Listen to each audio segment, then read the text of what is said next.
You are what you eat. I'm sure you've heard that statement for years.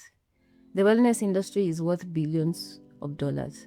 But my question is, where do our indigenous traditional foods lie in that spectrum? Hi, my name is Geraldine Nthigah. I'm sure you know me either as Geraldine or Kari, depending on which face we met in life. I am a nutritionist by profession.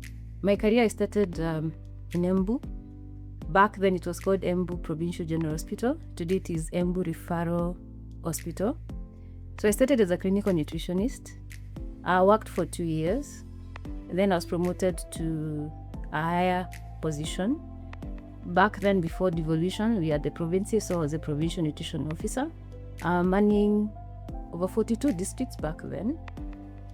So that gave me the opportunity to practice community nutrition as well as public health nutrition. Then after 3 years, I decided to shift. So I went to the NGO world. It was a rough transition, I'll be honest with you, because I was exposed to emergency nutrition as well as advocacy work. And that journey has taken me through 3 different countries, ranging from the Pearl of Africa to the home where the best coffee comes from, and definitely my home country. So cumulatively, it's been 15 years of working as a nutritionist, and that has given me exposure to project management, leadership, as well as hands-on implementation of projects. Right now, I am into policy work and advocacy and focusing on food systems approach. That has given birth to a smart food campaign. I'll tell you, I never used to like indigenous foods until I started my weight loss journey. So that is what actually was a challenge and what was the reason behind the smart food campaign. So I've been experimenting with AI tools. I'm sure you've interacted with my socials. It's more of 90% is AI content. And now I feel it is time for me now to have the human face to that content. So you'll be seeing more of me advocating for indigenous foods, as well as educating people on nutrition and how does nutrition play a role in the food systems approach. On my channels, I'll also be advocating for sustainable food systems. And here, what do I mean? In simple terms, it means from farm to fork. That is, who are the players, the processes involved that determine what we eat on our tables.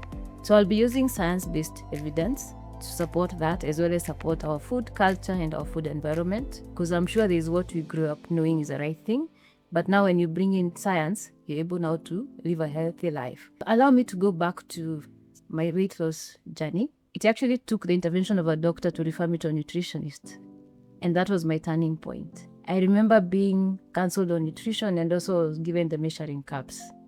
And that was the beginning of the new change that you're seeing today. I'll also be advocating as well for the indigenous foods, as I said, in the Smart Food campaign, as well as the mentorship aspect. So in my current role, I'm actually mentoring students, and these are students in nutrition, food security, as well as health, public health.